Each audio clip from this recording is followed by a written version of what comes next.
Okay, so example 3, use mathematical induction to show that this formula is correct. Again, this is a sum problem because I'm doing 1 plus 2 squared plus all the way to 2n equals to 2n plus 1 minus 1. All right, so I'm proving that this formula is true. Okay.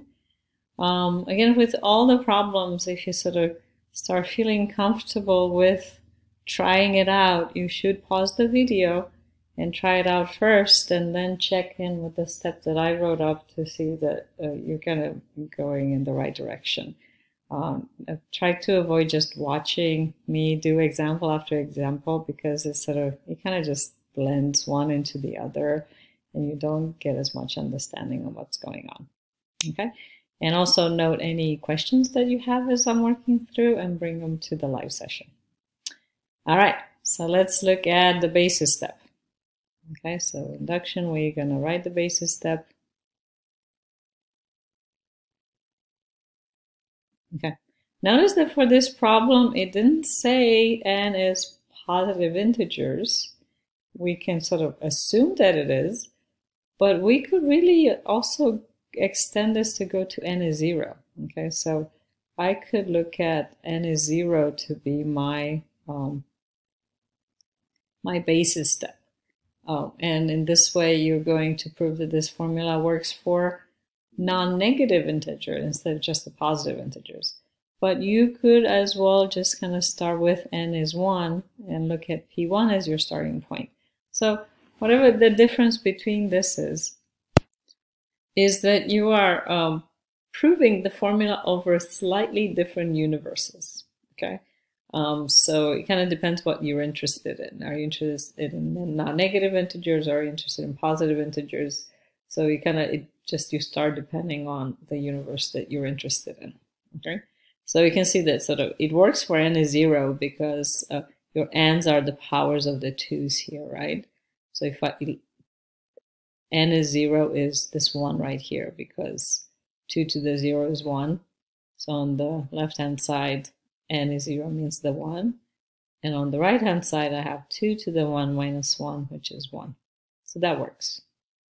Equally, if you start with n is 1, then again, n is 1 is the power on the 2. So you have to take the first two terms here, 1 plus 2.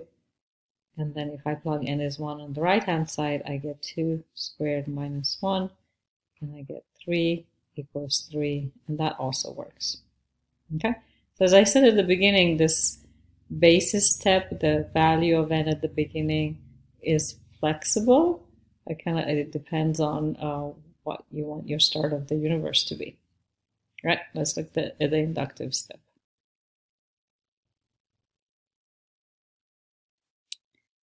All right, so for the inductive step, you're going to write two formulas. One of each is assumed to be true, and the second which you're trying to prove that it's true. Okay, so pk, let's see, my original formula is called pn. So pk, if I write this down, plug in k for n, I get 1 plus 2 plus 2 to the 2 plus 2 to the k equals 2k plus 1 minus 1.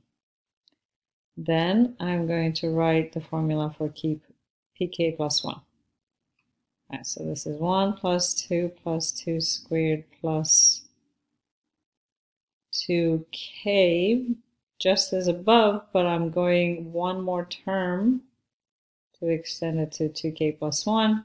And on the right-hand side, I replace n by k plus 1. So I have k plus 1 gives me k plus 2 minus 1. All right, so same as the other problems, we notice that this part right here is identical to this part in the formula that we're trying to prove. And because this is assumed to be true, this sum of powers of 2, we know it's equal to 2k plus 1 minus 1. So we can replace that into the second formula with 2k plus 1 minus 1. All right. And then this part right here,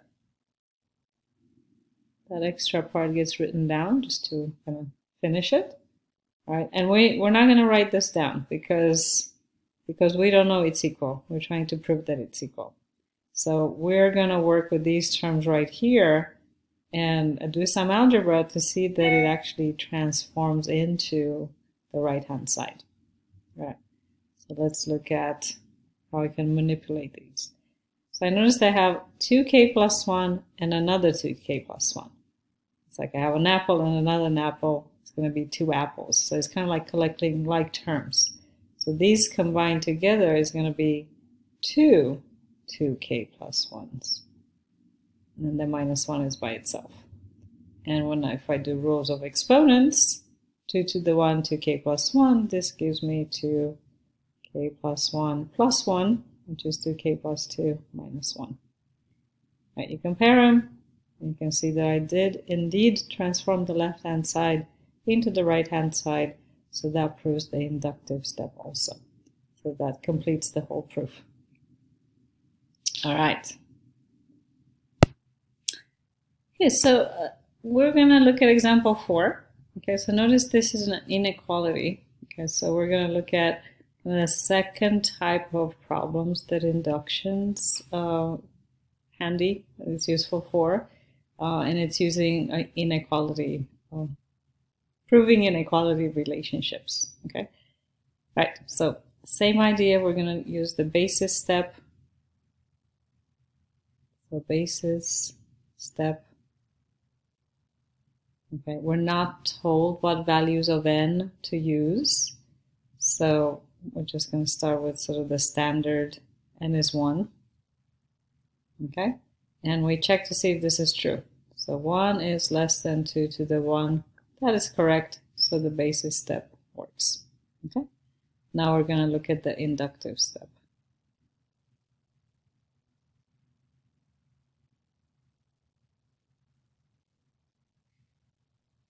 So we're going to write our 2 P statements. Again, this original one is called Pn. This is our proposition. We're going to write the pk proposition, which is assumed to be true. So that says that k is less than 2 to the k. Oops. 2 went too far up. 2 to the k. And we're going to write our k plus 1 proposition. This is what we're trying to show that it's true. And we replace n by k plus 1. So we want to show that k plus 1 is less than 2k plus 1. Same as with the formula problems, we're going to basically try to kind of transform this one, the true one, into the second one. So this is true. I don't know why I wrote it here. Sorry, I'm being picky. This is true. Like that, this statement is assumed to be true, and we're going to try to transform like this. All right, so notice that this is not so much a substitution anymore like with the other problems. So for inequalities, you want to like add the same thing to both sides or multiply the same thing to both sides, as long as when you're multiplying, make sure that what you're multiplying on both sides is positive, because otherwise it's going to switch the sign around. So you can see it's like, how can I transform 2 to the k into 2 to the k plus 1? Right, so how do I get from here to here? I could multiply both sides by 2. Okay, so I'm going to say 2 times k and 2 times 2k to 2 to the k. So 2 times k is less than 2 times 2 to the k. So I took this expression, multiplied both sides by 2. Because 2 is positive, it's not going to switch the inequality. All right. So this becomes 2k is less than 2 to the k plus 1. All right. So now I'm sort of comparing with what I'm trying to show. Basically, I see that this part of the inequality is the same. good. But now I'm this is different. So I haven't completed my proof yet. So somehow I'm going to try to show that this 2k right here is bigger than or equal to k plus 1. Okay. So again, this is questionable. This is my wish. I'm writing it not because I know it's true. I'm writing it because that's what I want. Okay. So if I can show that this 2k is bigger than or equal to k plus 1, or k plus 1 is less than or equal to 2k, then you sort of can cut out the middleman and say that k plus 1 is less than 2k plus 1. So in the formula problems, the summations, you are substituting. You're kind of taking something that was sort of from the first one and plugging it into, because it was equal, plugging into the second one. But in here, you don't need to substitute. You just need to come up with an expression that's less than or equal to what you have in here. All right, so let's see if I can show that this is true. All right, so is k plus 1 less than or equal to 2k? Now look at the numbers that we're working with. Okay, so the numbers that we're working with are positive integers, because I have my basis was n is 1. Basically, I'm looking at positive integers. I'm looking at values of n bigger than or equal to 1. Okay, so keep in mind n and k are interchangeable, really. So I know that for all these formulas, the formula that I'm trying to prove, k is bigger than or equal to 1. All right. So because k is bigger than or equal to 1, then 2k is going to be greater than or equal to k plus k. It's actually equal to k plus k, but that's okay. And because k is bigger than or equal to 1, then this is greater than or equal to k plus 1. Okay, so basically this one I kept the same, but this k is bigger than that one. So I basically convinced myself that this inequality is true. Okay, so now I can basically, let's cut out the middleman, and I'm going to say that k plus 1 is less than or equal to, just less than. We don't need the equal anymore. All right, so because 2k plus 1 was less than or equal to 2k, and that was strictly less than 2k plus 1, and k plus 1 is going to be strictly less than 2k plus 1, like this. Okay, so this was what I was trying to show, and so the proof is done. Okay, so that's the end of it. All right, cool. Let's get you to try one. Okay, so here's another inequality. Use induction to show that 2n is less than n factorial for n is bigger than or equal to 4. Again, try it out before looking at the solution. Just going to give yourself some time, a piece of paper, work it out, and then check in with my steps to see how you're getting on. Okay, so let's look at the basis step. So notice that for this, the universe is defined for n is bigger than or equal to 4. So n is 4 is the smallest value that I'm interested in. So that's what we use for our basis step. So we're going to do P4. So 2 to the 4 less than 4 factorial. Let's check to see if this is true. And this is 16 is less than 24. So that's true. Okay. So the reason n was chosen to be bigger than 4 is that this inequality does not work for n is less than 4. So if it's 3, we get 8 is less than 3 factorial, which is 6, so that doesn't work. So 4 is really the first integer that it works for. Now let's look at the inductive step. So for the inductive step, we have, here's our Pn is right here, right? That's the expression we're interested to prove that it's true. So we're going to write Pk, which is 2 to the k less than k factorial. And this is assumed to be true. And we're trying to show that pk plus 1 is true. So let's write pk plus 1. So if I plug in k plus 1 for n, I get 2k plus 1 is less than k plus 1 factorial. Yeah, so again, this is pk is assumed to be true. So we can start here and try to transform this into that. Right. So I'm going to start with the right-hand side. I'm basically going to say, how can I change this k factorial into k plus factorial? Now, by properties of factorials, I know that if I multiply k factorial by k plus 1, that's going to change it to k plus 1 factorial. So we're going to multiply both sides by k plus 1. So let's do that. So I have 2k k factorial.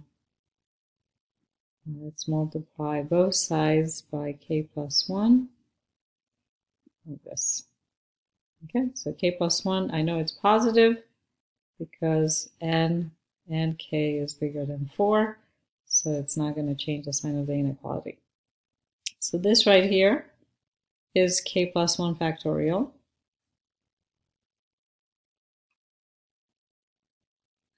And this right here is kind of what we're stuck with for now. Okay, so this right here is not really what we want. All right, so this is a bit annoying because what we want is this. All right, so how do I show, basically my goal right now is to show that this part right here is greater than or equal to 2k plus 1, because then I can cut out this middleman, and that will show that the 2k plus 1 is less than k plus 1 factorial. All right. Again, so we use the fact that k is bigger than or equal to 4. All right. So because k is bigger than or equal to 4, that means then k is going to be bigger than or equal to 1. Right, that makes sense. If it's bigger than 4, it's also bigger than 1. And the reason I chose 1 is if k is bigger than 1, then k plus 1 is going to be greater than or equal to 2. Okay, because basically I wanted to replace this k plus 1 by 2 somehow. All right, so what this means is that 2k times k plus 1 is bigger than or equal to that 2k in front times 2. Right. And this is equal to 2k plus 1. Right, so what I've shown there is that 2k times k plus 1 factorial is bigger than or equal to 2k plus 1. So because that's the case, that means that 2k plus 1 is less than or equal to k plus 1 factorial. And this is what I wanted to get to. So that shows that pk plus 1 is true, given that pk is true, so that completes the inductive